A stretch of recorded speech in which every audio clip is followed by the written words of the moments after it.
What's going on, y'all?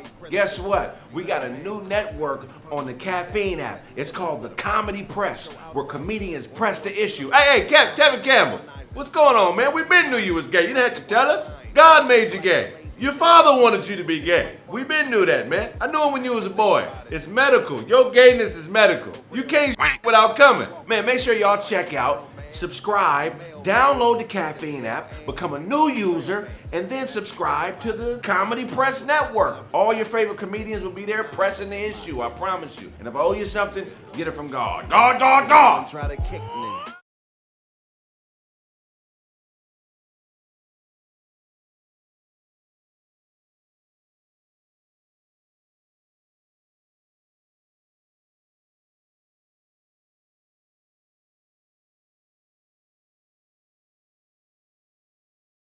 Yo, you got your girl Roz. This is the Comedy Press going down. Your girl got a new show coming out. Yes, turn up. It's Roz's Verbal Entanglements. It's going down. I got everybody coming into place. You know how we do. The Comedy Press is going to be turned up. Let me tell you, we really pressing these fools out here in the streets, okay? First of all, I would like to press Tevin Campbell. Duh. You ain't came out of no closet, boy. You've been out of the foothills a long time ago. I'm pressing you. My foot is on your neck. Get out of the closet.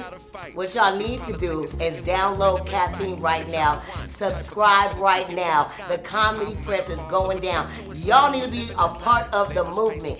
Get in where you fit in. Oh, yeah. Nigga, you know what I did?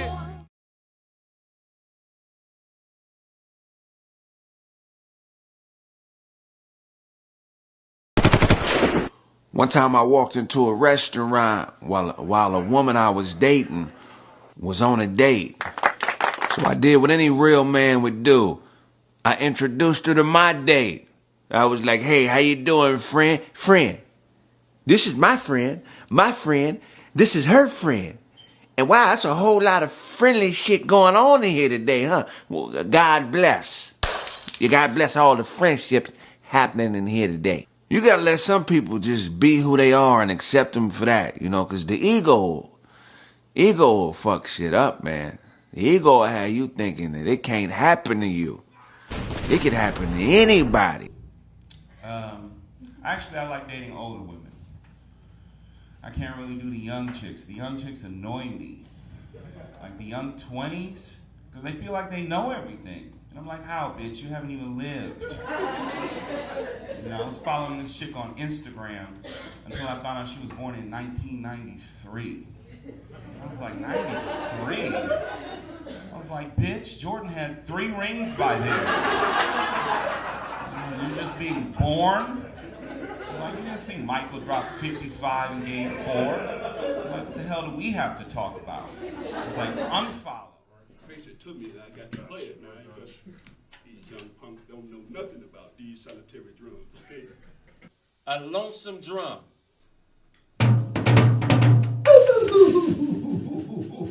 Watch it. Ooh, you better. Watch it. Ooh, here comes this with you. See, that's too much for y'all. Y'all don't even understand what I do with my life because the Black Eyed Peas was related to me, and I'm the one who gave them what they got right now. But let's just be honest, okay? Martin Luther King was a regular looking man. He was just regular as hell, okay? He was just mad because he didn't have no eyeballs like me, okay? Because Coretta was looking at me. I told you I look like Betty, okay? See, I just really want y'all to understand who I am, who I stand for, because I stand for justice, okay? You bet. What y'all got? Why y'all standing up like that? Oh, y'all trying to dog walk me, huh? Hold on, wait a minute, God dang it, wait a minute, listen now, you better back up. No, listen, y'all better stop playing with me. I'm gonna get out of this place one way or another. Fuck out of here. One way or another, if I can open this door correctly, you better bag up, God dang it, you better bag up and let me open up this door. Put that bottle down now, ain't nobody drinking nothing today, God dang it. Get your ass out of here, man. You see my... Get your ass out of here, man. Yeah, this. I ain't got to deal with this at all. Shoot, I hope y'all good. Because they gonna dog walk you if you ain't. Don't get dog walked.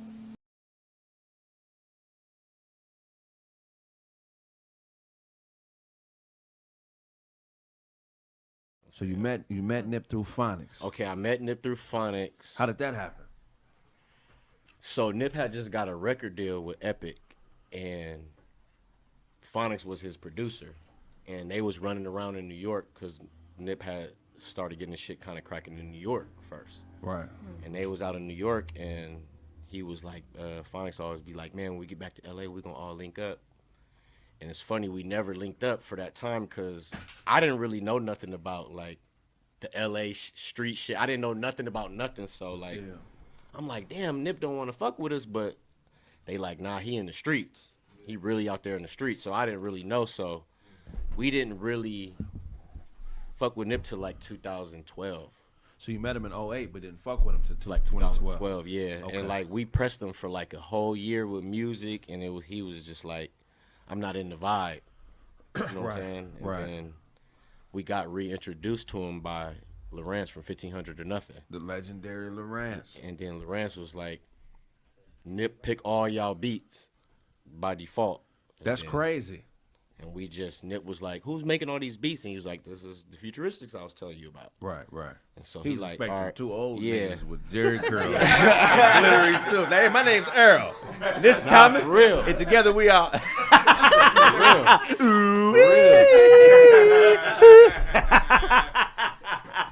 Right. Okay. And then I was with Dom Kennedy. Me and Keys was working with Dom Kennedy every day. Right. We was working on this album called Get Home Safely. Okay, So fire. Dom was like, let's go to the studio with Nip. So I was like, for sure. And we went to the studio, and the first song we ever did was Check Me Out. Wow. Now check me out, nigga. That's fire. Yeah. And Woo wee. That had So to be Nip- gratifying. I didn't even know what we was just trying to work with Nip. We didn't even care. Right. Like, just as long as he get on something. Right. And then he pulled me to the side one day. He was like, man, y'all gonna be my producers, and we just gonna build together. And then we end up getting the studio together. Right. You know what I'm saying? Right away, because he like, y'all ain't leaving me. Right. That's brilliant. I mean, Nip is already a brilliant person, but what a lot of people don't do is like, when they recognize a gift, you gotta keep motherfuckers who got that gift close to you, man, because that shit rub off. You know what I'm saying? Too many motherfuckers hate when they hear a nigga that got a gift. You know what I'm saying? That's why Nip is gonna be missed, man, because he was a one of a kind, bro. He was really about his people, man. Rest in peace, Nip. Sure. So y'all do Check Me Out. Nip bring y'all closer. At this point, was y'all already having a little bit of money? Was you struggling? Like, where were you financially at this point? You know, I think at that time we was just starting to like make money. What was Like, the first and- big check you got? Where you was like, oh, nigga, this is crazy. Oh, shit. Probably in like 2014. Okay. You don't have to say the amount. Yeah, but I just know when I seen the check in the account, I was like, "Ooh, is this real?" How big was your smile? and nigga probably had $10 in the account. Oh, yeah. Oh, so okay. it was Wow. even. Hey, what kind of car was you driving before you got the? I mean, we always. It's you can always have a decent car. Right. But it was like it got weird when Nip bought the Maybach. I'm like, I'm not buying no new car. Right. You know? Right. Yeah, definitely. It's like I gotta, we Leo, so it's competition. It's like I gotta come with something better than that. Right. Yeah. You damn. gang here? Huh? Say it again. Oh, I'm a Leo too. You can't pull up with no Kia Rio if a nigga. This is my Mitsubishi Galant. It's yellow with yellow leather.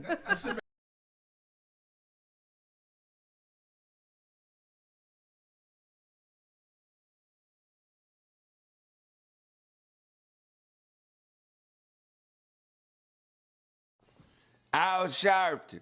Really, nigga? You let Don King slap you over a bag of scrunchies. So I started a campaign, Real Ass Matters. Because I think we need to stop fucking with these bitches with these fake booties. It's ridiculous. Like, we should pop them. When you see a fake booty, you should just pop that motherfucker. Like, shit. Damn. Like, you know what I'm saying? Like, because I'm a real bitch. You know, like, I'm going to stay a real bitch till I die. And real bitches don't do shit for niggas like that. Like, we're not about to go please you, injecting shit in our ass. We don't even make the bed up for you. Like, we don't even like your mama. Like, fuck your sister. Like, you know what I'm saying? Like, real bitch shit. Like, not finna go get shit in my ass for you to play with. What the fuck? It's ridiculous. Listen to this shit. Like, sit your ass down. Nigga ain't even got a good job. So like, you want me to have a bigger ass? Really? Like, tired of it. I'm tired of being a parent. Give it up. I'm almost done. I just started liking that bitch, and then I was like, nah, not really. I don't, cause I didn't get that. You know, they said when she first come out, you supposed to get that mother in hell. No, I didn't get none of that shit. Like, I didn't even like to used to hang her shit on the refrigerator. Like, fuck all that shit, bitch. You can't draw. Like, fucking my refrigerator up. Like, like, that shit's not cute. We be praising that shit is terrible. The fuck? It was terrible. So, I'm tired. What artist inspired you to do what you do? Kind of bad to say right now, but I'll say Will Smith's personality, Leonardo DiCaprio's intensity, and Johnny Depp's creativity. I'm the shit for it, though. All right, yeah, definitely. I usually love sleeping home alone. Hold on, man. This time, wait, man. Let me get this. All right, let me get this. Wait, I gotta loose the hips. All right, okay. I usually love to play. Live home. About to get it. I'm about to get it soon though. This time around, bring a friend with you. But we really gotta sleep. All right, bro. I don't think this is gonna be the show for you, brother. Man, I'm telling you, man, you gotta let me like get it into it first. Like I gotta. Tony Snell, look, this is not the show for you. It's time for you to go, man. Hey, nobody told you to come out here and dress like a graham cracker tonight. All right, nigga. Hey, wait, I said wait.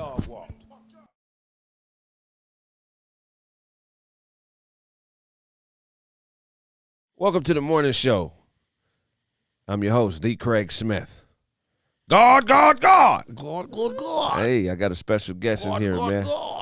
I don't know if Scruncho knows this, man, but before I started comedy, 2008, I believe it was, I went to it might have been 09 or somewhere between 07 and 08. I went to the Ontario Improv. For those of y'all that don't know California, Ontario, Rancho, Cucamonga, that's the place you move when you get out the hood and you got a decent little job and you're doing all right for yourself. Yeah. You know what I'm saying? Kind of witness protection city. Witness protection program. Yeah. I see niggas in Ontario, I say, these niggas even rich or snitching. And I wasn't rich and I definitely wasn't snitching, but I was out that motherfucker, you know. And, so I go to the Ontario Improv. I don't remember. It was somewhere between 07 and 09. And I always been offbeat funny. But I never was like I always been a fan of stand-up, but I never was the person who knew every comedian and what they was about. I always knew who you were since I was a baby. Right. You know what I'm saying? But I didn't follow comedy like that where, you know, I just was a purist on who's who and all that. So I go to see you perform, and I knew you as the assistant pimp. You know what I'm saying? Not a out of there. Yeah. It's not in the Bible. I show up to the Improv. Yeah. Now, the way I was raised, I'm an athlete. My daddy's a gangster. Right. I never been a gangster, never claimed to be one. You know what I'm saying? That ain't my thing. But I was a nigga in the hood that the niggas respected because I had a little bit of hands, nothing too crazy. Yeah. But I was raised around a certain element. Right. You know what I'm saying? So when I get to the Ontario Improv, got some gangster in you, baby. It's G-Thang hosting. You come on the stage, murder. Right. Mike Epps do his thing, murder. After the show, I found you. I said, man, hey, man, you inspired me, man. Yeah. I don't know if you know that, but I didn't know niggas like us did comedy. Right. I didn't know, I've been bagging on people and, just having a different type of thought pattern my whole life, but I didn't know that niggas like me jumped into comedy. Right. Scruncho, how did you make that transition? Like, when did you know it was possible for somebody like you to be a comedian? Man, in the hood, I never really knew I knew Richard Pryor, but we don't equate. You know, people say anything real or hood. Back then, they didn't equate that to comedy. Comedy was always equated to some corny shit. You know what I mean? All this old goofy ass nigga. You know what I'm saying? Right. Weirdos and all this. So, you know, they just had to. So, you know, so we didn't put the two and two together. So, you know, and so I never imagined me being a comedian. You know, because I was a, you know, youth authority.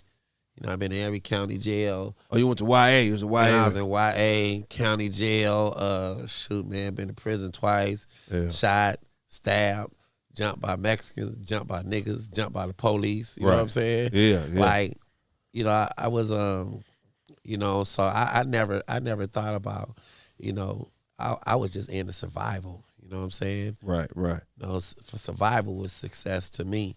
So I never thought about what I wanted to do because I was always plotting my own funeral and shit like that. You know what I mean? I know you had to have a chip on your shoulder, man, being from Long Beach, man. You from the north side, right? Yeah, from the north. And so for a lot of people that don't know, man, you know, in hoods, you got them parts of town that may not be as famous or popular as other parts. Yeah. And the gangsters that come from those parts of the hood that maybe don't have as much exposure, them niggas be having chips on their shoulder. Yeah, and be angry. You know, and the thing about it is like people, you know, equate me to being a Crip only because Long Beach is the only city in California that's all Crips. Right. So whenever you say Long Beach, you know, nigga, you know, you Crippish. You know what I'm saying? A Crip jacket just come with it. You know what I mean? But in reality, I was a hustler. You know what I mean? And it's a difference between a gangster and a gangbanger. Right. You know what I'm saying? A gangbanger bang for his city, bang for his flag. I wasn't that. You know what I mean? But who was a gangster? I mean, we go by the same set of rules. You know, thou shalt not snitch, or, you know, loyalty or respect, you know, shit like that. And so, you know, we don't think I'm gonna be a comedian. You know what I mean? So I really don't know how I became to be a comedian. I know I used to bag on niggas in the hood. Everybody bag. Like, you know, every real nigga is funny. Right. Black people is funny. We are funny. You see, that's why we killing the internet. Like, right. You know, we hilarious. But that's, to me, to our culture, because that's the only culture I know. Right. But every other culture might be funny. But I know we funny. Right. You know what I'm saying? So I can't knock no other culture. I can only speak for mine, you know? What was going on in Long Beach in your era, man? Because it's a couple cities that I really feel like impacted hip-hop culture on a broad level. Long Beach is one. But in your era, you got Snoop Dogg, you got Warren G, you got you got Nate Dogg, you got all these extraordinary talents. Why was Long Beach in the 80s such a hotbed for entertainment? Not only entertainment, you know, you got to remember Long Beach produced, especially Long Beach Poly produced more celebrities, more athletes than any school in the world. You know what I mean? Everybody from Karen Diaz, you know, Action Jackson, Snoop Dogg, Willie McGinnis. Wait, Action Jackson with the Long Beach Poly? Yeah, man. Long Beach, Cameron Diaz, Action Jackson, Nicolas Cage. I mean, man, shoot, man. Snoop made it famous, but, you know, Willie McGinnis, Tony Hill. Right. You know, we could go on and on, but it's just it was just a mega for gifted. You know, we had our own way of thinking. You know what I'm saying? Right. You know, we was just, you know, I don't know, Long Beach niggas, you know, we just from where the beach is long, you know. It's a trip, niggas from Long Beach, but can't no nigga in Long Beach swim. Yeah, the piers right there. They're out there. We the only niggas be on the sand with dickies on. Like, oh, cuz I ain't fucking with that water. Nigga tripping. Nigga, get my chucks dirty, cuz. That's funny, man. That's hilarious. Yep. So you just kind of stumbled into comedy then? Not really stumbled into it. You know, I was in the hood bag, and the homie was like, nigga, you funny. You know, I better take you to the comedy and do that on this Jakes. And I'm like, nigga, I ain't scared of nothing. You know, at this point, I've been shot, stabbed, robbed. Nigga, I ain't scared of nothing. You ain't saying nothing. Right. Come get me, I go. So what club did you end up at? He took me to the Comedy Store on Sunset, right? And it was 1994, 95. And I pulled up to the we going down Sunset, and sometimes your mentality is really a fear. You know what I mean? Right, You right. hide behind that, in a fear factor. You know what I'm saying? And we use that to protect ourselves. So it's we really just sensitive and things like that. That's what really anger is with real niggas. So Right. so I'm hiding him, and I get to the comedy store, and it's open mic, so I see like 300 people outside. So I'm like, dang, all these people coming here to see me? You know what I mean? It's going down.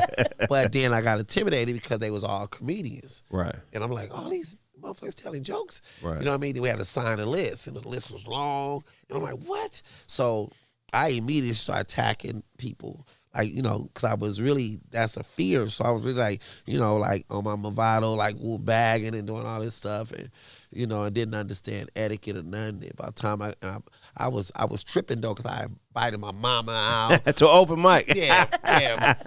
Flew my grandmama down. I'm going big. The whole north side up at the comedy store.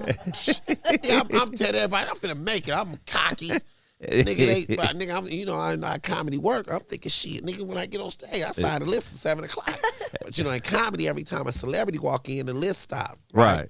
Andy Griffith walked in, he did 45 minutes. I supposed to be on at 7:00. Andy Griffith walked in, he do 45 minutes. The Wayans brothers walk in, they had the Wayans brothers show. They walk in, they do some time. Andrew Dice Clay walk in, he do some time. Nigga, by the time I got to the stage, it was 1:45 in the morning. Now half sleep.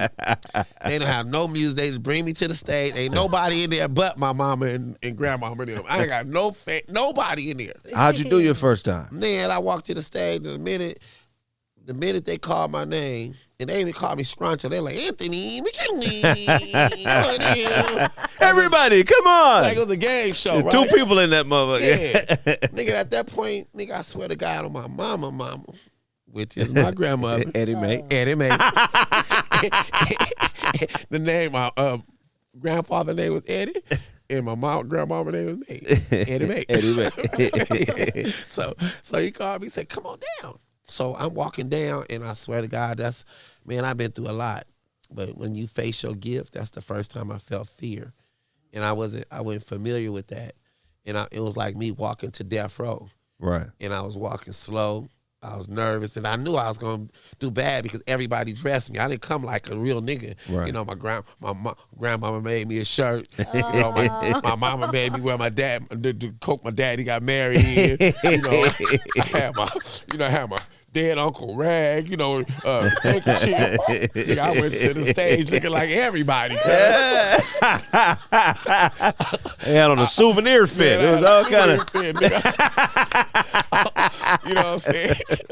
My mama yelling out, take your time. You got this, baby. Yeah, I got this. Let me tell you something. Everybody think they funny until you put a mic in their hand, right? Right. But I picked that mic up, cuz that motherfucker like a dumbbell, cuz. I'm holding that mic like, oh shit, cuz. I'm nervous, and all the jokes I practiced went out the door. Man, the first 2 people, I looked in the audience, guess who was sitting in the first 2 seats in the front row? Who? My heart.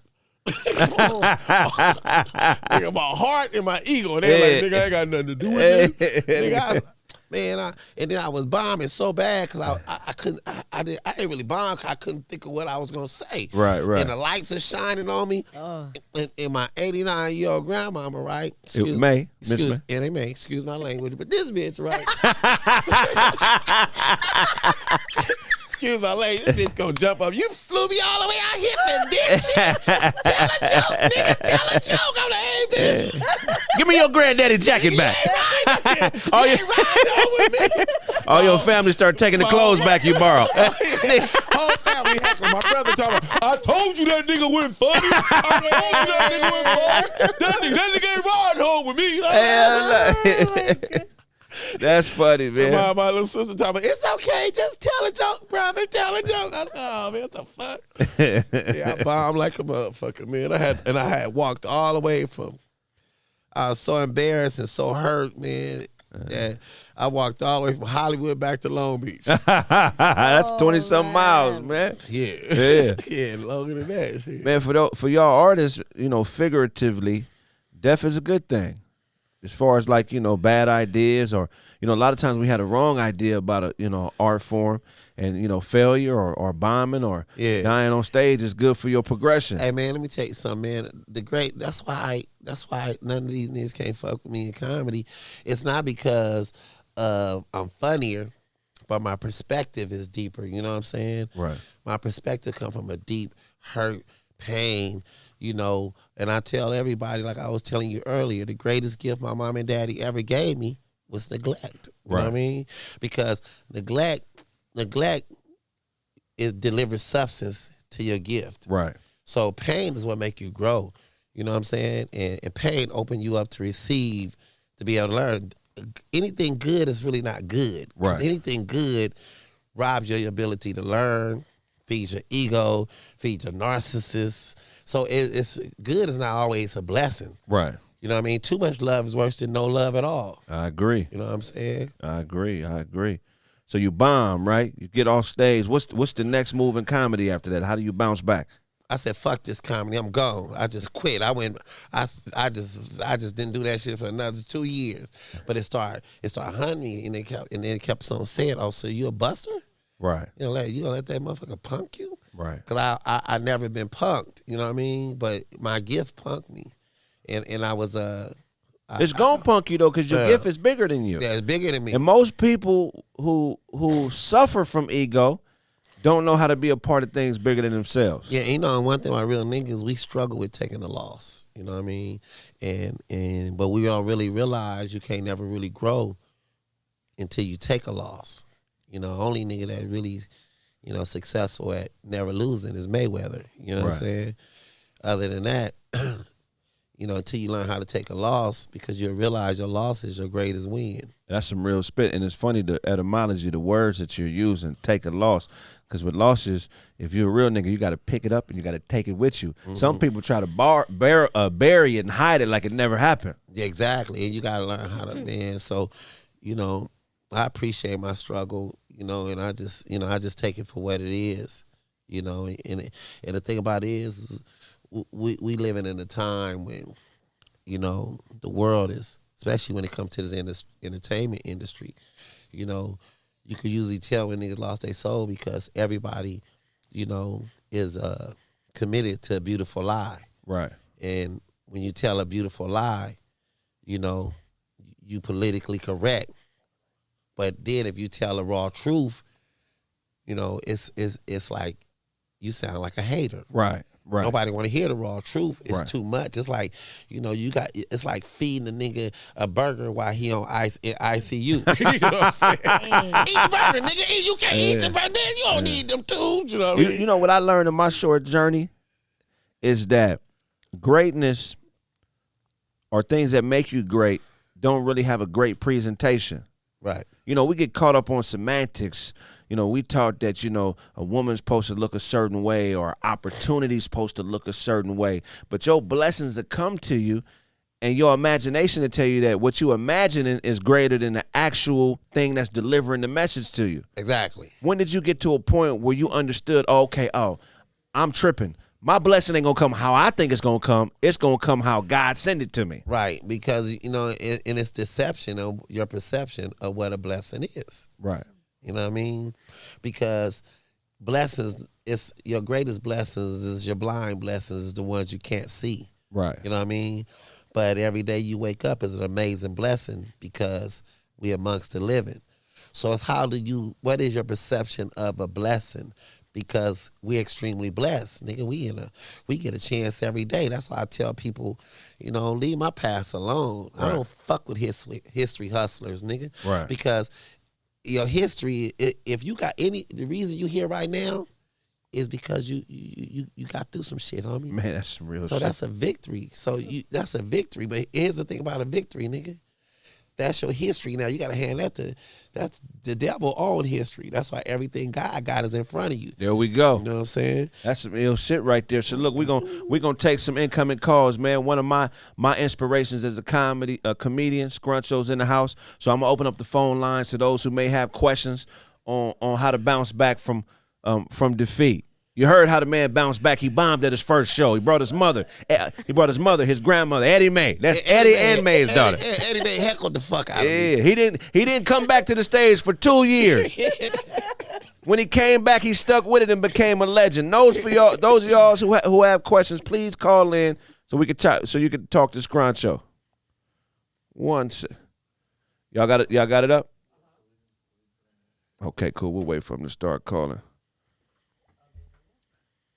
First call. Caller, you're tuned into Kraig Facts. What's your name? I can't hear. I need to turn Bluetooth on. 1 second, caller. If you can hear me, give me 1 second. We're gonna buzz you in 1 second. It's going to voicemail.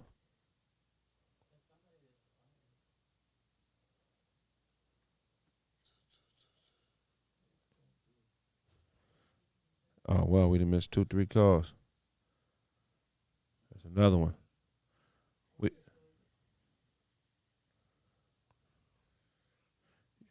Y'all probably should have tested that for Yeah, we did last night, huh?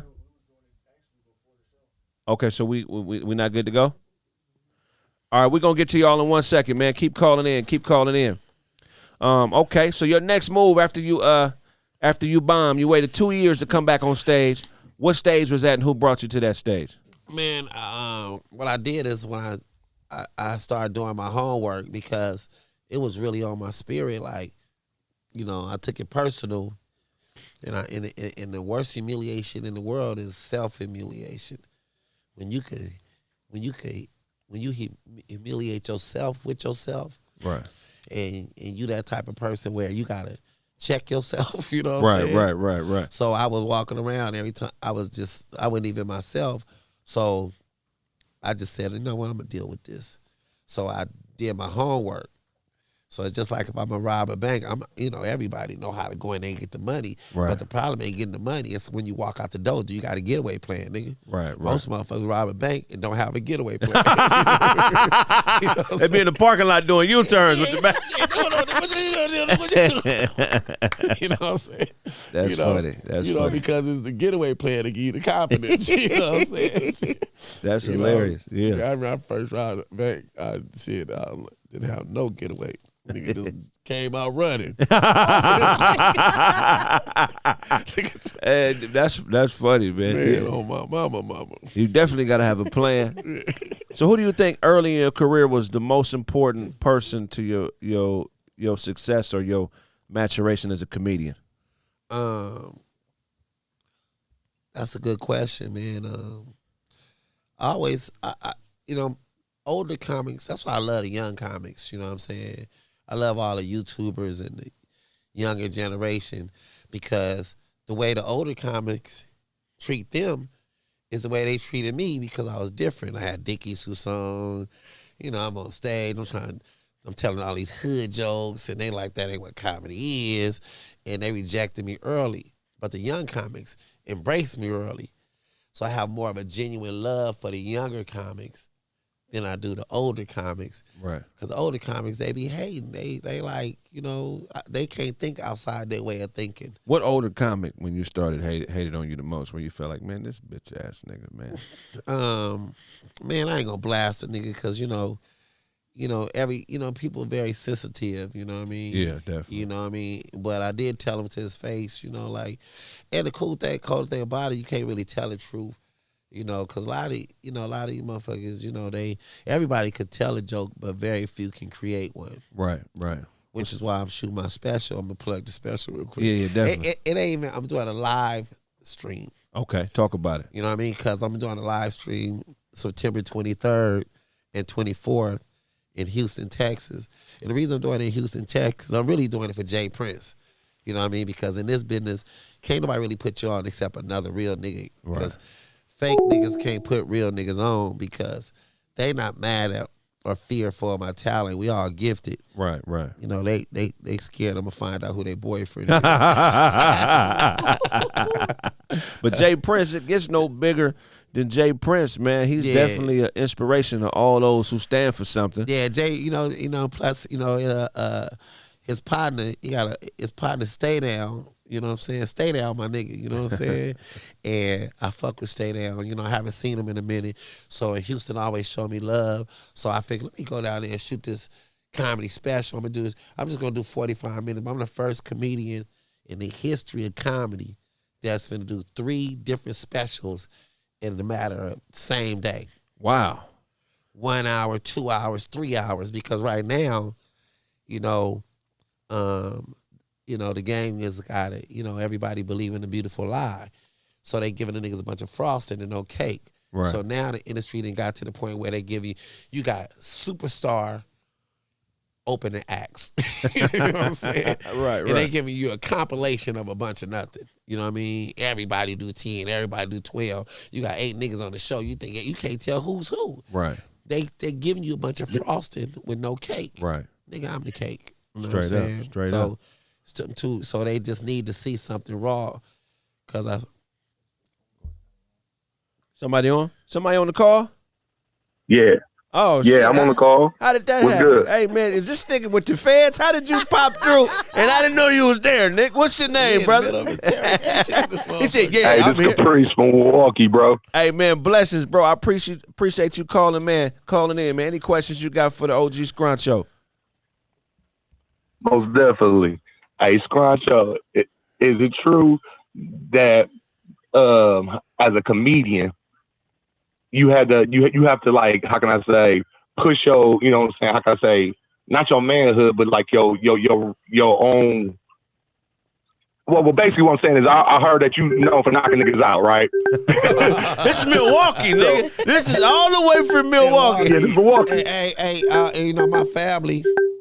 my family is from Milwaukee. Moms. Moselle. Oh, hold on. We got from Derek. Hey, what's going on, Derek? I guess we hung up on the other brother from Milwaukee. Okay, how you doing? Yo. Go ahead, Derek. Sorry about that. We had a little chaos. How you doing? Where you from, Derek? Oh man, what's happening, boy? Oh man, just chilling, man. Blessed to be here, man. Did you have any questions for the OG Scruncho? Hell yeah, man. What's up? Hey, I need to talk to y'all, man. I need 30 seconds, bro. Okay, go ahead, man. Get your 30 seconds. Niggas just got in an argument with my baby mama, bro. You didn't knock her out, did you? We can't help you with that, man. Man, I was about to, bro. I'm like, damn. How do a nigga go from cleaning the house, doing chores, trying to help out, so she say one thing and I'm ready to knock her ass out? I'm like, God damn. Hey man, you gotta remember when you gotta remember the big picture. You know what I'm saying? Sometimes don't look at the little picture because it'll get you angry. Look at the big picture. When she get mad, just remember this, homie. What would you do without her? You know what I'm saying? And at the end of the day, she more important than the furniture in your house. You know what I mean? All right, that's some good advice. We're gonna take this next call. Yeah, appreciate that. Call from. He's gonna knock her out. Right. How you doing, Dre? Thank you for calling Kraig Facts. What questions do you have for Scruncho? Hey, Scruncho, how's it going, man? Just a What's cracking with you? quick question. I'm hearing the echo. That's why I'm calling. Okay, no problem, man. We appreciate your patience. You've been in this business for a long time. I just wonder how you keep your composure sit next to a nigga dressed like Kraig. Nah, just joking. I love that nigga, though, man. Hey, I fuck with you, man. I appreciate that, man. You know what I'm saying? Yeah. All right, one love, fella. Much respect, man. Have a good one. They're going to call in and roast me because they think I'm the roast king. Love and respect, man. I wish we can get that brother from Milwaukee back on the phone. I felt like call him his number right there. That one. Mm-hmm. Scruncho, let's talk about that, man. Because me being who I am, we ain't got to call him back. Oh wait. Hey, from. Richie Rich. We gotta get this together though. Hello? Yeah, thank you for calling Kraig Facts. Who's speaking? Yeah, what's that? Hey, this is Caprice again from Milwaukee. You don't cut me off. Oh, y'all got both them niggas on the line. Caprice, my bad. Hey, Richie Rich, 1 second. My staff in here, man. Let's have a conference call, I think the feds sent Man, these they niggas. fuck it up, Craig. Listen, let everybody come in. You know what I'm saying? Hey, everybody come in. So we got That's Richie not Rich. showing no real bully for shit. Hey, we my got- bad. So we got Richie and Caprice on the line, right?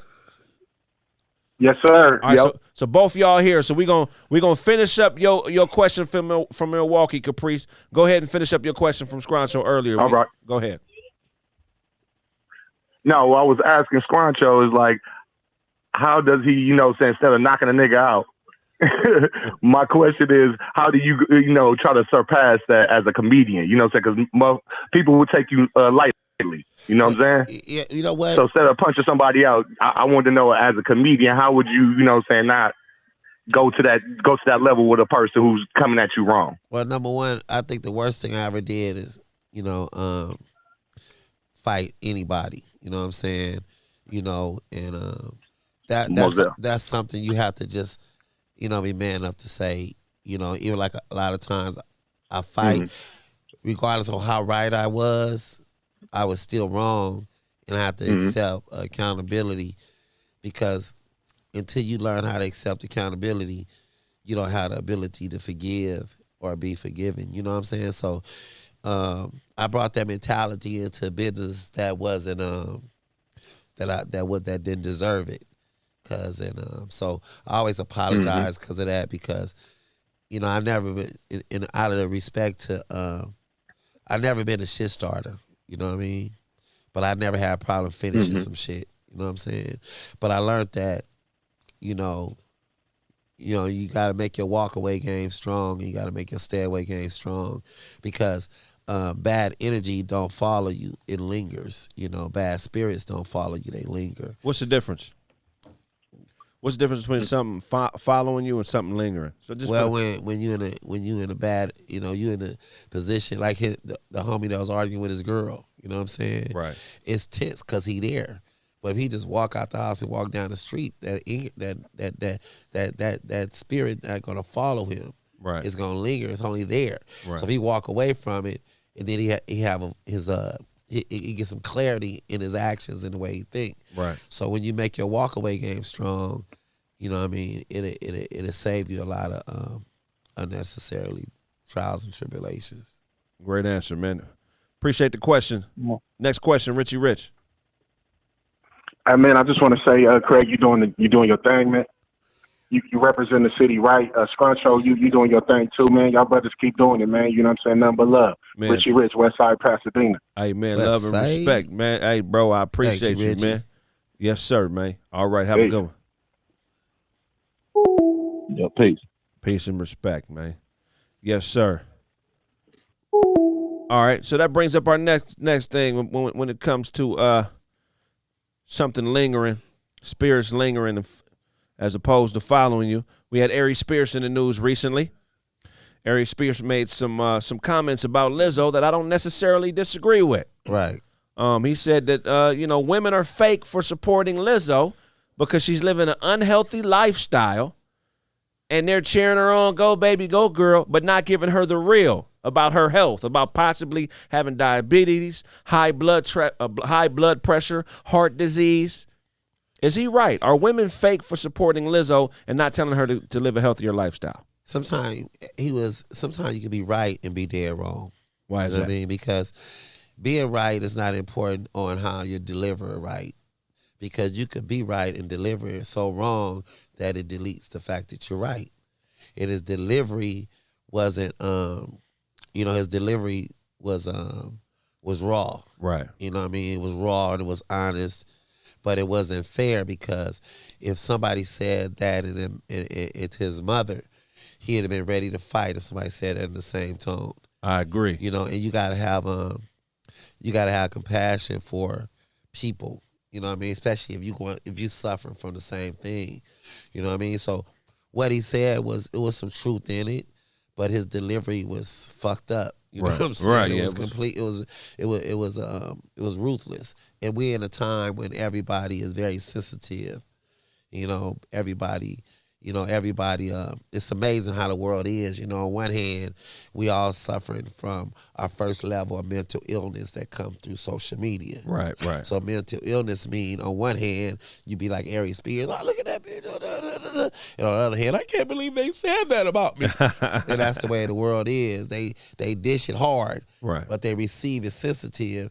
That make you not balanced. You know what I mean? Right. So everybody they turn around and say the same things to him that he said to her.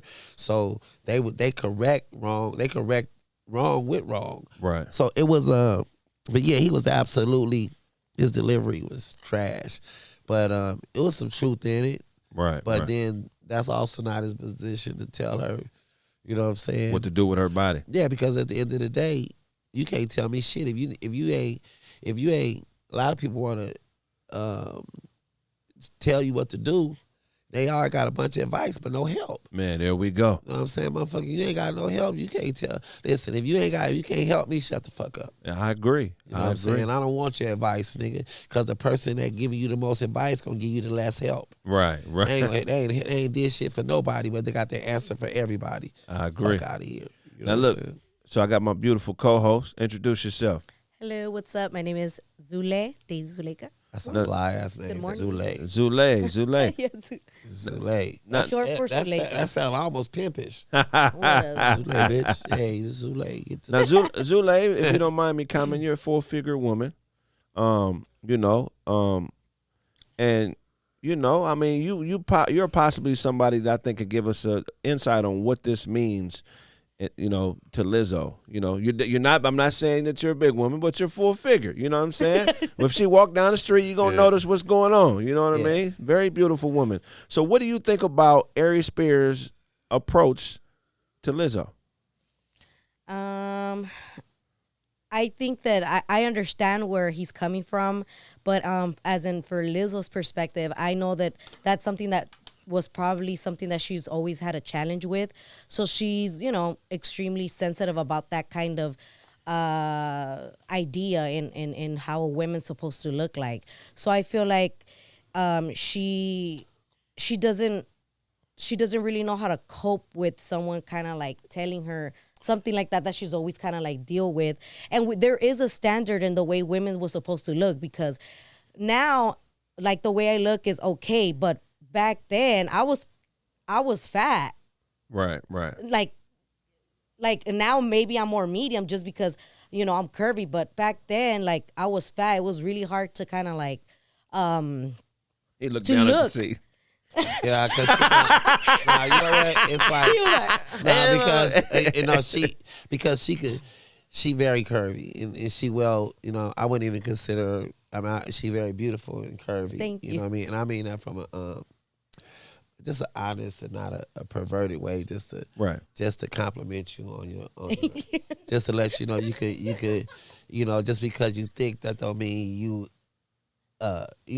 thick is you just as beautiful as anything thin. That's the category that I'm in, though. Yeah. Like, I've always had to kind of, so I understand what she means. Like, she's always had to fight with that. Like, now my body type is a bit more acceptable, but it wasn't back then. Like, I was considered fat. I was, I was not able to be the top cheerleader. I had to be the bottom, I couldn't. So I understand, and I know that it's something very sensitive, but there was something that someone said, how like the people around her, like that people that love her, I hope that they are giving her advice and maybe, to take care of herself, because you can't really stay with that. Like, what's going to happen if you kind of like live an unhealthy lifestyle. Right. Yeah. She says that she's vegetarian, She does I was looking at some of her TikTok videos and kind of like trying to see because, a lot of us kind of like just kind of like pick and choose what we want to see and go with. But I took a look at her TikTok and, she does like what they say, the dirty vegetarian, where it's like you eat very unhealthy. Right. So, and that's her way out. Like, oh, I'm healthy. But it's like, is it really like vegetarian burgers all the time? And like, milkshakes with the powder, just Yeah, everybody got their own struggle. But I always tell people this, man, you gotta get your Zoom game on deck. Right. You know what I mean? And what that means is when you zoom out and look at the big picture of life, you gotta be careful because that's the way God look at life. And then you even part of the problem or you part of the solution. So when you zoom out and look at the big picture, you could be part of the problem because you're gonna form an opinion. Then it's gonna get personal. Then you got judgment. Now you're part of the problem. But if you just zoom in so close to whoever's in front of you and just give them the spirit of love, right? You know what I mean? Regardless of their stature, their gender, their race, if you just give that person the spirit of love, and then you're part of the solution. Right. But when you're part of the solution, you don't always get a lot of attention because you're doing it one person at a time. I agree. I agree with Ari Spencer's opinion, and I agree with your opinion. I agree with everybody's opinion. I don't think nobody's right here. But the way you do things is very important. But why you do things, to me, is more important than how you do them. And I feel like a lot of women are being let off the hook for being selfish in this situation. I think supporting Lizzo is a selfish deed in some capacity. And here's why. When you do things that can only benefit you, that's not something that's godly. I think God always puts situations together where everybody can benefit. Yeah. You know what I mean? So, and he proves that in the animal kingdom. And I'm going to land on this in a couple. So he proves that in the animal kingdom. There are animals whose whole existence is dependent on another animal of a different species, right? Right. And I'll give you an example. There's an animal, it's called the egrets. Look up egrets, E-G-R-E-T-S. An egret is an animal. It's a bird that lives on the back of cattle. Oh yeah. Right? Hey, she kind of look like my ex a little bit, though. Yeah. So look, everyday women are these birds, and Lizzo is this cow, right? And I don't mean it because she's big, right? But I mean her star is shining really bright right now. So Lizzo's back is big enough to carry the weight of all the women in the world on her shoulders. So you mean that metaphorically? Metaphorically. Not literally. Not literally, metaphorically. Now, the reason that these egrets live on the backs of cattle, is because there's insects, parasites, fleas, different things that make it very difficult for this cow to have a comfortable existence. So these egrets basically eat all the insects off of cattle. And they depend on cattle for their survival. And I think in this scenario, women who are complimenting Lizzo are these birds because they're using her greatness and her likeness, whatever that may be, to feel better about themselves. Hey, I'm a skinny, pretty woman. I complimented this fat girl. Yeah. Now you got to like me because I'm not hating on the fat girl. I'm showing love to the fat girl. When really you're just a Lizzo parasite. Well, you don't really support Lizzo. Yeah, I can see that. But I can see, like, sometimes when people compliment, but when you say things like that, you got to talk, what's the percentage of that, though? Because that could fall into a big percentage or a small percentage. Right. Because it's probably a lot of people that's rooting for her. Right. You know what I mean? And they like her music. And they want her to win, whether they skinny, fat, Right. medium. They might not be parasites, you know what I mean? Because a lot of times I root for people because I want them to win because I'm an underdog type of nigga, you know what I'm saying? So here's the difference between you being an egret and a parasite. The specific difference is that egrets offer a service to the cow. They warn the cows of predators. So while egrets are on the backs of cattle eating these insects, if there's danger, an egret would let out a call, and the cow will, oh shit, it's a predator, let me get out of here. Right. So you aren't supporting Lizzo if you're not warning her of the dangers. Right. Ooh. You're just a parasite. Right. See, a lot of people will disguise support but they disguise what they're doing as support when really they're just parasites trying to feed off of whatever it is you can offer them. Like a form of clout chasing. Exactly. Okay. There's another example in the animal kingdom, right? There's this beetle, and on this beetle lives mites. The name of the beetle is called a carrion beetle, and what carrion beetles do is they land in dead things, carcasses. They lay their eggs and they leave. So they'll find something dead, something that's meaty, right? Lay their eggs in it, and then they leave. But when they lay their eggs, the mites that live on them stay and protect the eggs. But what the mites do is they eat the flesh of whatever the egg was laid in. You understand what I'm saying? And they protect the egg. So if another beetle tries to lay eggs in a place or in a body where another carrion beetle has already laid an egg, those mites will eat the eggs of the other beetle to ensure the survival of its host, the offspring of its host. Hey, that's deep as a motherfucker. That's clever though, cuz I only bit I know is Paul McCartney, cuz I don't know nothing about no beetles. You know what I'm saying? So you get talking that shit, man. I'm like, I don't even know nothing about animals. I know about is the dog and the cat and the bear, cuz that's it. That's it, right? That's it, nigga. But you talking beetles and cattle, nigga, man, that shit was deep, homie. So this is my point. You're a parasite. You're a real hood animal kingdom nigga. Hood animal kingdom nigga. This nigga deep with this shit. Hey, them animals, they be telling truths. Yeah. In the animal kingdom, you lose a fight, you get ate. Yeah. Imagine, would you catch a fade with a nigga if you knew you losing meant the nigga was gonna eat you? Shit, I ain't gonna catch a fade with I ain't gonna catch a fade with a bear, cuz that's why I don't go camping. Why would I go camping at Big Bear when they always say it's Big Bears at that motherfucker? That don't make sense. Some of y'all need to look at yourselves. You think you're helping out, but you're really just a parasite. Yeah. If you're not offering something in return for what you're taking, you're a parasite. Right. Yeah. And I don't care how pretty you are, how much Gucci you put on, how nice your Benz is, how clean your teeth are, how bad, none of that. If you're not offering something in return, you a parasite. Don't you think the internet breeds that shit though? I agree. It breeds parasites. I agree. think that's why she gets away with it though. Lizzo? Yeah. Yeah, I think Lizzo, I don't know her personally. I like her music though, you know what I mean? She dope. And she opened, you know what I mean? It's on one hand she opened about her I like the way she's like claimed that shit. She stepped and she inspiration to the big women and stuff like that. And that's a good thing. Right. Because we as men especially, we suffer right now because it's no such thing as men rule the world. Now, because we had it, and we suffer, and we righteously deserve it because we was the man culture in general was kind of bullyish. We wouldn't give motherfucking women their rights. Right. You know, we wouldn't give gays their rights. We was man.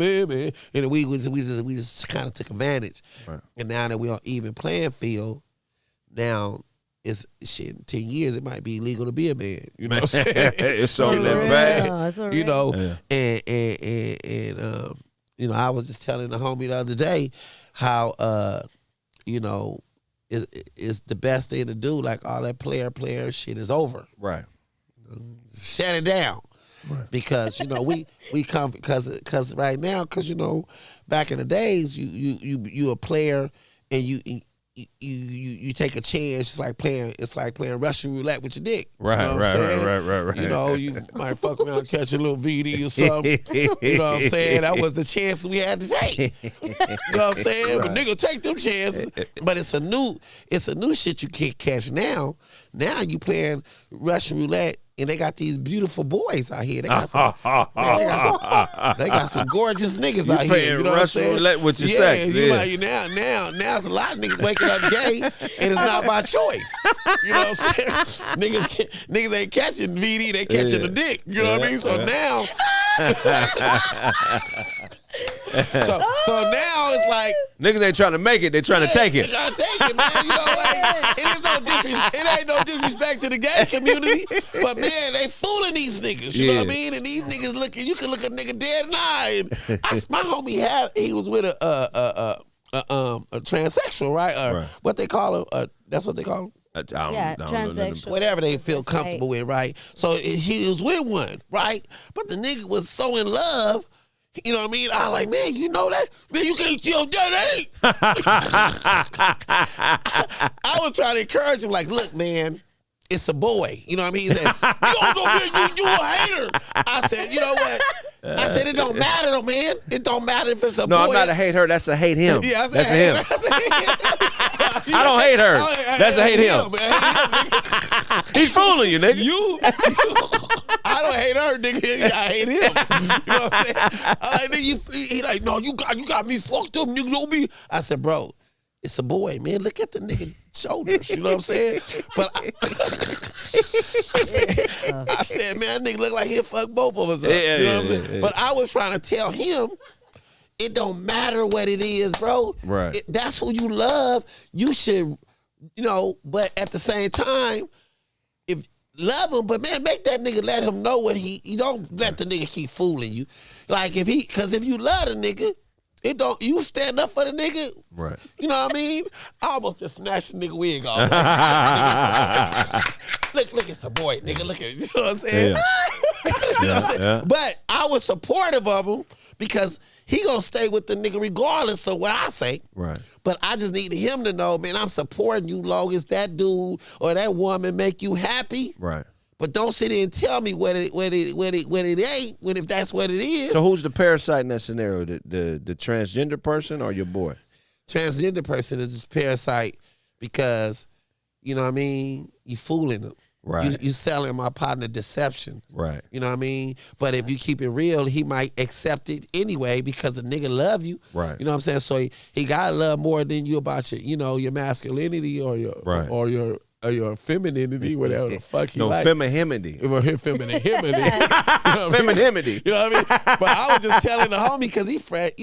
I'm like, man, he was ready. He was mad at me. You know what I'm saying? And it wasn't even like the gorgeous. It wasn't one of them pretty boys. You know what I'm saying? Right, right. They got them pretty boys. I be like, nigga, who was good? You know what I'm saying? He said, who was good? Right. But I was just telling the homie, man, but see if when you fool niggas out there, manhood. Right. That's the ultimate form of sin. That should be a felony. Man, it should be beyond a felony. Yeah, it should be punishable by death. Yeah, nigga, that's man, that's something you can't never not being gay. Right. You know what I'm saying? And they recruiting, and it's just that a whole nother topic. But yeah, he got fooled. Yeah, he definitely was fooled. Yeah, but I tell niggas, man, just stop, cause you could play a female, right? But you can't fool a boy. Why do you think that because there's two different schools of thought, right? So Yeah. me being a young comic, coming after y'all, being influenced by cats like you, Corey Holcomb, Kevin Hart, Mike Epps. You guys, that you guys are my generation's Richard Pryors and Red Fox. Like that's how I look at y'all.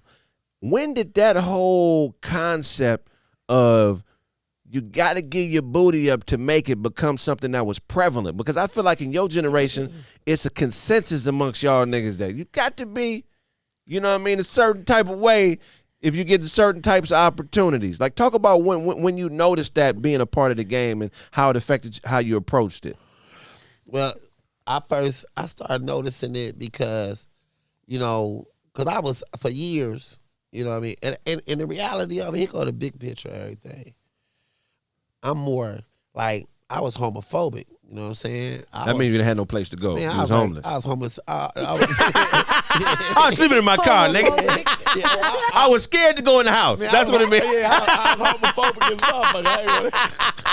I was so homophobic, I wouldn't go in the house either, nigga. I swear where I was, nigga. Yeah, I'm scared of home. Yeah. Nigga, that's what gay people cool. I'm scared of houses. We grew up, yeah, man. Cause we grew up with like fuck that gay shit, man. Right. I couldn't relate to it. Right. I didn't believe it. I believe you nigga, you was a choice. Right. Right. So I was anti fuck that gay shit. Right. But fast forward 30 years later, we surrounded by gay motherfuckers. Right. But most of them is my nieces and nephews. That's real. I got a few family. It's a beautiful thing because why now I ain't gonna put my nieces and nephews in hell because of what I believe. Right. So you learn that you don't have to, man, first of all, I learned to I'm still, you struggle. Homophobia is something you never really get over, but you learn how to accept and live with. Because my nieces, I got a little nephew, right? Man, I almost named that nigga Baby Scruncho. You know what I'm saying? Almost. And when I went and seen him at the hospital, as soon as I heard him cry, the nigga, I looked at my sis, I said, sis, the nigga gay. The nigga cried with a smack. He's like, I thought it was something wrong. I said, what the fuck wrong with you?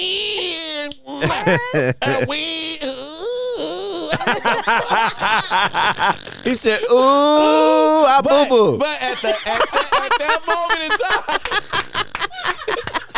Mama, I boo-boo. I'm going to do it again, too, bitch. I'm a boo-boo. I like boo-boo. But it was my little nephew named Little Duke, right? Hey, but you know what? It was a beautiful thing because it made me realize, hey, yo, what? And his daddy was a gangster. Right. So guess what? God made gay people. Yeah. You can't tell me. And regardless of what people believe and don't believe, and that's not a choice, homie. Right. That's not a choice. And when you really come up out, and here go the sad part about the whole thing, like we was taught to be homophobic. Right. They weren't taught to be gay. They was born gay, but so it's not them that's sick, it's us. Right. So until we learn to change our way of thinking, right, you know what I'm saying, then we more part of the problem than the solution because they are what they are, homie. And at the end of the day, leave them alone. You know what I'm saying? Because here's the thing, if you just focus on you and because once you get an opinion, once you pass judgment, once it get personal, you worse than what you judge in the past. You part of the problem. You more part of the problem. You could never be part of the solution because you included in the problem. You're a parasite. You're a parasite. Because you're the only one benefiting off your opinion. Yeah, you mad at what they are. And we are, you just got to learn how to, man, hey, you ain't got to accept nothing, but you got to, you ain't got to, you can't condemn it and judge it. You just got to I feel like I was like you. Because I was kind of like raised like that too, and I was a bit more, like different, and I know how that affected me or whatever. But I feel like I was like you in trying to like just mind my own business and kind of like accept all of that. And I have a lot of friends. I've been to a lot of clubs. I did cosmetology for a point in my life, and I was always around that. But I feel like it started getting to the point. And for the most part, I was like, I don't care, right? I don't care. But I have a 5-year-old. Oh, yeah. You know what I mean? That's going to school in California. And right now, they're trying to change the laws in where they have kindergartens being taught of sexual gender preference yeah, they in doing kindergarten. too much. Like all that, listen. And so you can't, there has to be a line drawn. Here go with it. And it's like, you're right, because then here it go where they changes fuck up at. that perspective. Why is me. they more, here go the part I got a problem with. A big. Why is they more into teaching motherfuckers about how to be gay than they is about, they teach more about the gayness than they do about the black culture, the black history. The real history. The history of the black man and how to be a man. Right. Like, it's almost against the law to be a man. Right. You know what I'm saying? And so it's like, now it's like, goddamn, is manhood under attack? You know what I mean? Just being a man's man, you know what I mean? It's like almost a bad thing. Right. Yeah. You know what I mean? And then the thing about it is, they play victim. See, because you got to remember, especially being a black man, we're not allowed to be the victim. Right. We only allowed to be the victim when we shot or dead. Right. Other than that, you know why? Because there's no profit with us being a victim. Right. You know what I'm saying? Ain't nothing. But with a woman, the reason they make them addicted to being the victim, they victimize. They addicted to being a victim, and they breed it like that because it's lucrative. Right. It's very lucrative as a woman being a victim. You got child support. You got the jails. Everything is based around us being the villain. Right. Prisons, villain. You know, shoot, everything, jailhouse villain, bail bondsman, attorneys, everything is based around the black man being the villain in order for America to survive. That's a great point. We're going to go to a commercial break. When we come forward, more Kraig Facts. God, God, God! Man. Woo!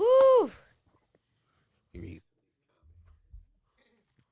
they calling? I saw voicemail. Yeah, we got a bunch. What's going on, y'all? Guess what? We got a new network on the Caffeine app. It's called the Comedy Press, where comedians press the issue. Hey, Kevin Campbell, what's going on, man? We been knew you was gay. You didn't have to tell us. God made you gay. Your father wanted you to be gay. We been knew that, man. I knew it when you was a boy.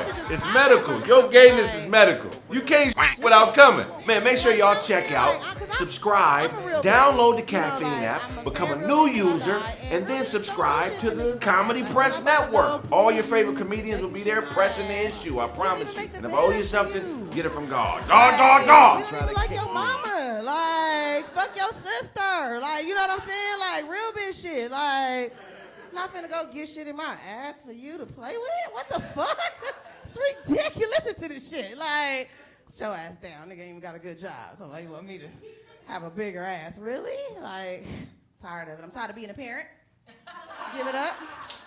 I'm almost done. I just started liking that bitch, and then I was like, nah, not really. I don't, cause I didn't get that. You know, they said when she first come out, you supposed to get that mother in hell. No, I didn't get none of that shit. Like, I didn't even like to used to hang her shit on the refrigerator. Like, fuck all that shit, bitch. You can't draw. Like, fucking my refrigerator up. Like, like that shit's not cute. We be praising that shit is terrible. The fuck? It was terrible. So, I'm tired. What artist inspired you to do what you do? Kind of bad to say right now, but I'll say Will Smith's personality, Leonardo DiCaprio's intensity, and Johnny Depp's creativity. I'm the shit for it though. All right, yeah, definitely. I usually love sleeping home alone. Hold on, man. This time, wait, man. Let me get this. All right, let me get this.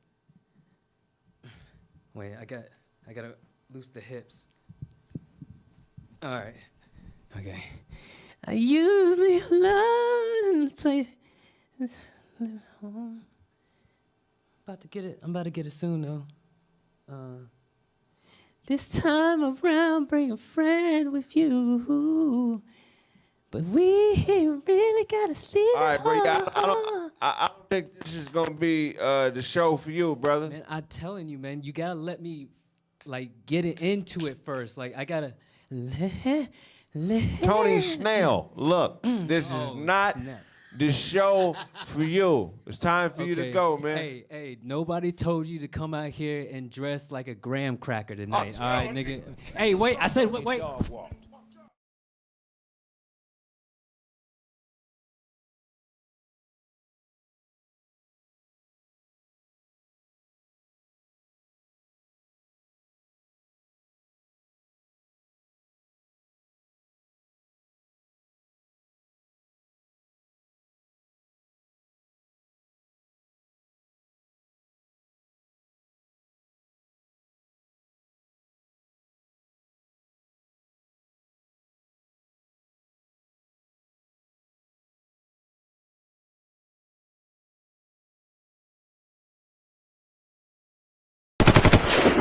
One time I walked into a restaurant while a woman I was dating was on a date.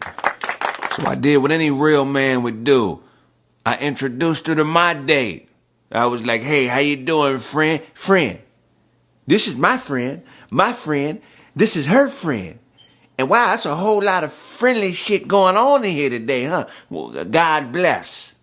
God bless all the friendships happening in here today. You gotta let some people just be who they are and accept them for that, you know, because the ego will fuck shit up, man. The ego will have you thinking that it can't happen to you. It could happen to anybody. Actually, I like dating older women. I can't really do the young chicks. The young chicks annoy me. Like the young 20s, because they feel like they know everything. And And I'm like, how, bitch? You haven't even lived. You know, I was following this chick on Instagram until I found out she was born in 1993. I was like, 93? I was like, bitch, Jordan had 3 rings by then. You're just being born? Like, you didn't see Michael drop 55 in game 4. Like, what the hell do we have to talk about? It's like, unfollow. Face it to me that I got to play it, man, because these young punks don't know nothing about these solitary drums, okay? A lonesome drum.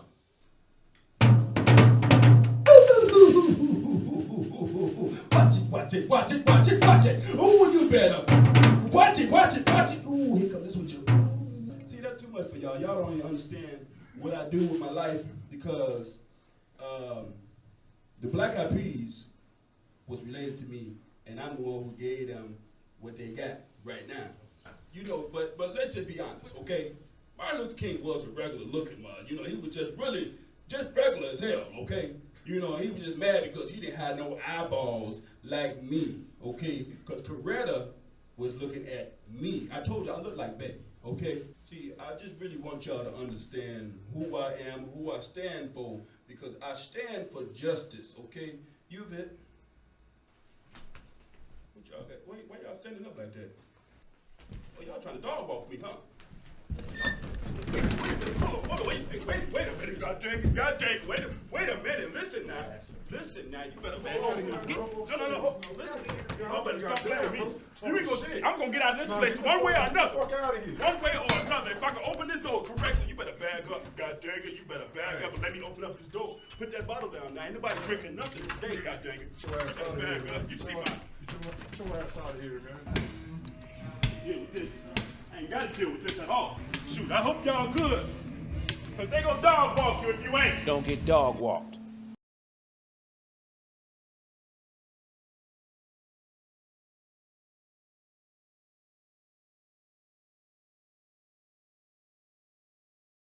Al Sharpton, really, nigga? You got a Snitch's greatest hits album dropping. I'm telling everything on everybody. Every time somebody says something important to you, you do a mic check. You said who said what to who? Mic check 1, 2. Did say it again? I don't know if y'all familiar with the hood, but I hate that street Western. You know what I mean? Why Western got 78 motels, 58 churches, 17 hookers on every corner, and got one left-hand turn lane. What the fuck?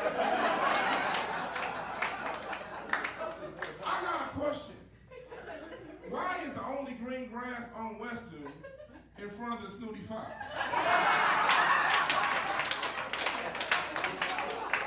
I'm trying to tell y'all something, black people.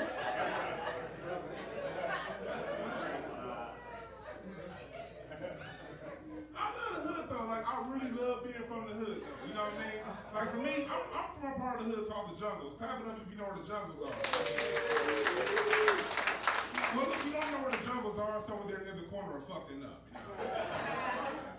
But people act like everybody from the hood bang. No, the fuck we don't. You got bangers and you got good kids. I was a good kid, clap it up for the C students in the house.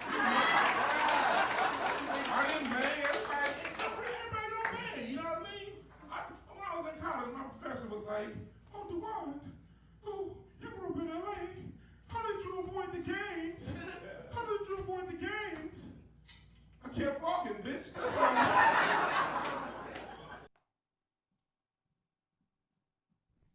Hi. Hey, how are you? How are you? Yeah, I guess you'll tell everybody who you are. Oh. Who are you? My name's Paige. People call me Poogie Bear. Yeah.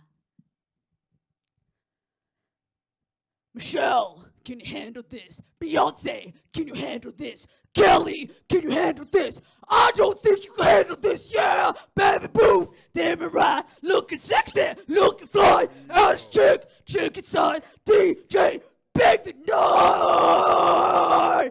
Booty, vicious, booty! Okay, hold on 1 second. I'm a little scared. Okay. Yeah. I kind of grew up banging the drums, so if I could just get over here. Hey, welcome back to Kraig Facts. God, God, God. I got the illustrious legend, Scruncho. Man, tell them about this stream, where they can find it. What stream? The stream you're going to be doing for Jay Princess. Let's put the flyer up first so we can explain the flyer. Hey, man, it's at the Comedy Lounge in Houston, Texas, the 23rd and 24th. I'm shooting my live stream 1 hour special. Actually, I'm the first comedian in the history of comedy that's going to take 3 1 hour specials in one day. 3 different 1 hour specials in one day. It's called A Gangster Testimony. Yeah. The Trilogy. And it's dope. It is basically like the neglect is one when I was a kid. The respect is, when I was on my thug shit. Right. And the blessed is me now. So I'm just doing all 3 different ones, but I'm gonna hit with the respect first. Right. I'm gonna hit the neglect, then I'm gonna come back and talk about the blessed. But it's all 3, and no comedian ever done that in the history of comedy. All 3 different. I don't do current affairs. I don't do no goddamn impersonations. I don't like to pretend to be another nigga. So I just keep it raw because life is too painful, and you've been through something. And we all funny as comedians, but I tell people all the time, it's not about how funny you is, it's about your perspective that make you funny. Right. You know what I mean? And I'm a respectful nigga. I love the comedian Mount Rushmore. I think all the ones that's on Mount Rushmore, whoever you put on that Mount Rushmore, I think they righteously deserve to be on the comedy of Mount Rushmore, and everybody got their own favorite comedy Rushmore. Right. But let me say this though: to every mountain, there's a peak, and I am the peak. You dig? There we go. And my perspective stand alone, and that's why I'm the most feared man in comedy. They try to make you think it's because of my mentality, but nah, my mentality. They hide my mentality, hide my gift. But my gift is way greater than my mentality. You see what I'm saying? So if you tune in on the 23rd and 24th, it won't be no question about it. I am the nigga that I want you to see. I'm the king of the underrated. You know what I mean? There we go. Let's go. There we go. Y'all seen the flyers at September 23rd and 24th. Yeah, tune in. Yo, that's been this episode of Kraig Facts, the morning show. Why don't you guys go ahead and download that Caffeine app, become a new user. You got that link for them? Put the new user link in the description. Remember that thing I sent you yesterday? Let me send it to you today. Put that new user's link in the description. You guys follow that, man, because we get credit if you subscribe through this link. I'm gonna send the new user link in 2 seconds to my tech guy. He's gonna put it up in the description. Cut and paste that or copy it. Or if you go to my Instagram, it's in the description. And click that new user link. That's how we get credit for you guys going over to Caffeine. Larry Smith said I look like Mr. T in the face. They gonna keep roasting you, man. I promise you. They gonna stop. I like it. Yeah, let me see 1 second. What's up, Eric? All right, we're gonna put that in the description. We'll see you on Caffeine starting at 2 o'clock. The first show will be I'm out there with Todd, then Kraig Facts at 3 from 3 to 6, and then we got Slink Johnson from 6 to 8:30, and then we got my boy I think Blaze. I'm not sure who's 9 to 10. We got somebody from 9 to 10. If I owe you something, get it from God. God. God.